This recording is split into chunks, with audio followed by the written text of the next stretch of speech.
आज अगस्त 15 मैले यो 90 डेजको जर्नी स्टार्ट गर्दैछु। के साँच्चै फ्रुटफुल होला त? हेलो सबैजनालाई, मेरो नाम क्रिस्टल हो अनि हाल म युएईमा बस्छु। मैले आफ्नो लाइफको एउटा नयाँ च्याप्टर स्टार्ट गर्ने डिसिजन गरेको छु। मैले धेरै कुराहरू सोचेको छु, धेरै कुराहरू गर्न खोजेको छु। मेरो यो जर्नीमा तपाईहरुसँग पनि म सेयर गर्छु। सो 15 अगस्तदेखि नोभेम्बर 15सम्म म आफूलाई 90 डेज दिन्छु। About how's life in Dubai, मेरो क्यारिस्मेटिक क्रिस्टल ब्रान्ड कसरी मैले जिरोबाट स्टार्ट गर्न सक्छु भन्ने बारे।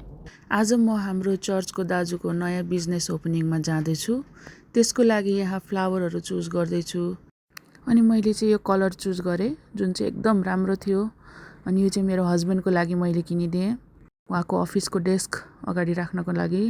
हामीसँग केही समय बाँकी थियो अनि त्यतिखेर नै मैले चाहिँ मेरो क्यारिस्मेटिक क्रिस्टल ब्रान्डको ज्वेलरी ब्रेसलेट चाहिँ मैले यहाँ फ्लन्ट गरिरहेको छु। मेरो हस्बेन्डले ल्याइरहनु भएको छ। अनि रिल्सको लागि हामीले एउटा सानो क्लिप पनि बनाइहाल्यौँ यसरी एक्सन गरेर। मैले पनि लगाएको थिएँ, ठ्याक्क हाम्रो कलर चाहिँ मिलेको थियो। अनि बाटोमा हामी जाँदैछौँ है सबको लागि। यो चाहिँ दाइ भाउजू हुनुहुन्छ, उहाँहरूको नयाँ बिजनेस। अनि बिजनेस चाहिँ के रहेछ त साथीहरू, म्युजिकको है, म्युजिकको छ। अनि यहाँ चाहिँ हार्मोनियम मादलहरू राखिएको छ अनि अझै धेरै प्रोडक्टहरू चाहिँ आउँदैछ।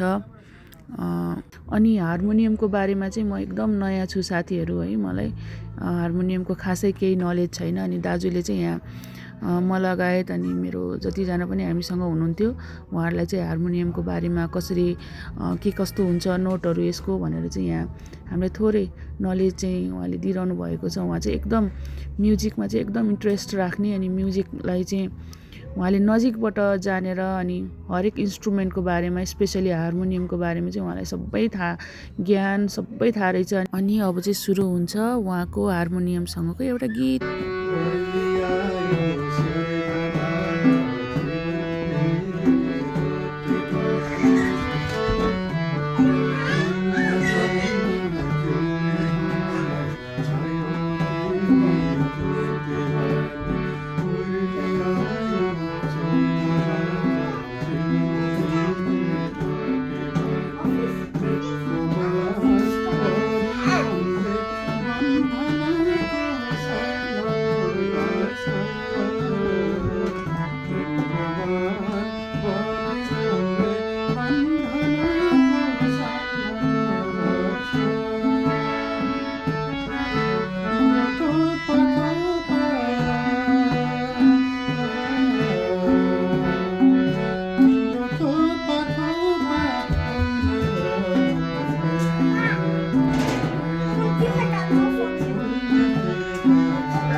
अनि यो चाहिँ मेरो आजको आइटम मैले सेल गरेको छु। अनि भाउजूले पनि अर्डर गर्नुभएको थियो अनि उहाँलाई चाहिँ यसरी फोटो खिचेर हामीले दियौँ। त्यसपछि चाहिँ हामी त्यो प्रोग्राम सकाएर चाहिँ हामी यो ठाउँमा आएको छौँ। यो ठाउँ चाहिँ किङ्स डेन्टल हो। अनि यहाँको इन्टेरियर चाहिँ मलाई एकदम मन परेको थियो कि हेर्नु। अनि के हामीले यसरी नै लाइफमा सानो सानो कुराहरूमा नि खुसी खोज्यौँ भने सानो सानो टेक्स्चरहरूले सानो सानो कुराहरूले पनि हामीले कति कुराहरू मिनिङ्सहरू दिन्छ क्या। ल आजको दिन चाहिँ यति नै थियो साथीहरू। त्यसपछि हामी घर फर्क्यौँ। भेट होला नेक्स्ट मिनी भ्लगमा। Bye by.